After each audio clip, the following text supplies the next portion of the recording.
다시 간다. 인권사회팀 이지수 기자입니다. 신천지가 교인들에게 절대 복종과 기만의 교리를 강요하는 정신교육 훈련을 실시했고, 훈련 도중 20대 청년이 죽음에 이르렀다는 보도를 이번 주 초 전해드렸습니다.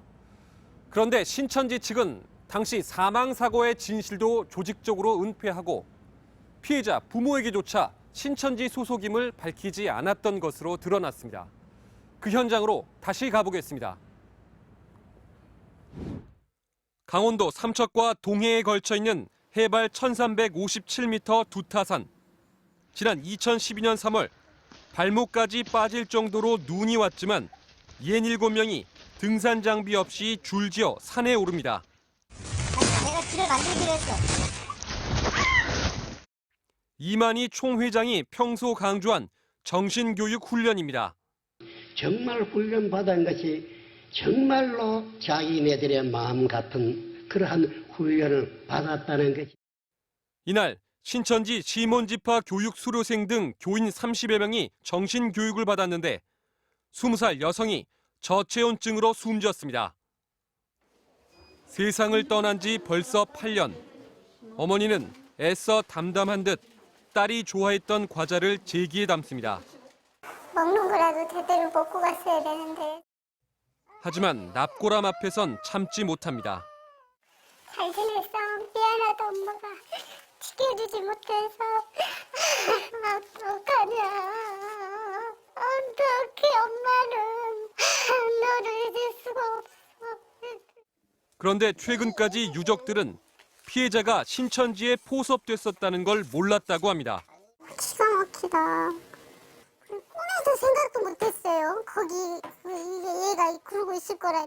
NT 놀러 간다고 친구들하고 학교에서 그렇고 알고 있었어요. 신천지 관계자들은 사고 직후부터 합의서를 건넬 때까지 신천지 소속이라는 사실을 밝히지 않았습니다. 순재라고 한 적이 없어요. 아무 얘기도 안 했어요. 교회만 얘기를 했거든요. 우리 어느 교회다라고만 얘기했고.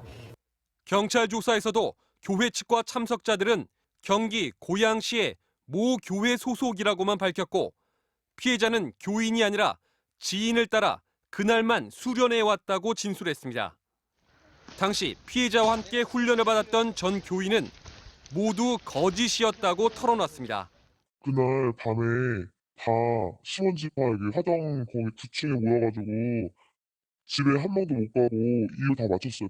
강사가 이제 사회부장이랑 의논을 하고 와가지고 우리한테 이렇게 말로 맞춰. 왜냐면 그 형사들이 전화를 할 수가 있다.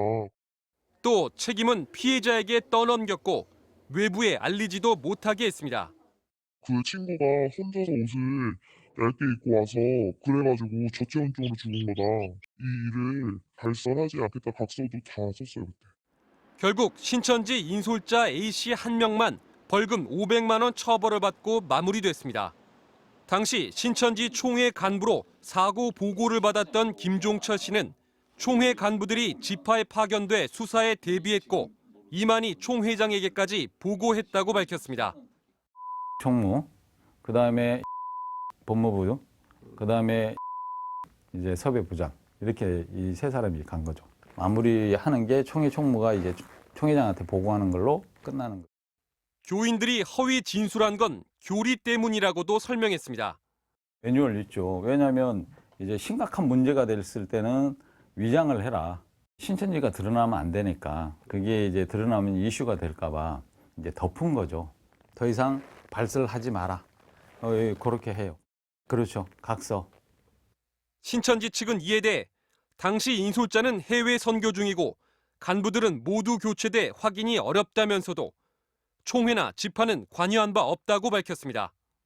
어떻게 이럴 수가 있어. 사람은 남의 집안 탓한내고 지들이 행복하게 살겠지. 이걸 어떻게 해결해야 될지 모르겠어 진짜. 억울해 죽겠긴 한데. 유족들은 신천지와 이만희 총회장에게 공식 사과를 요구하며 법적 대응을 고려하고 있습니다. 다시 간다 이지수입니다.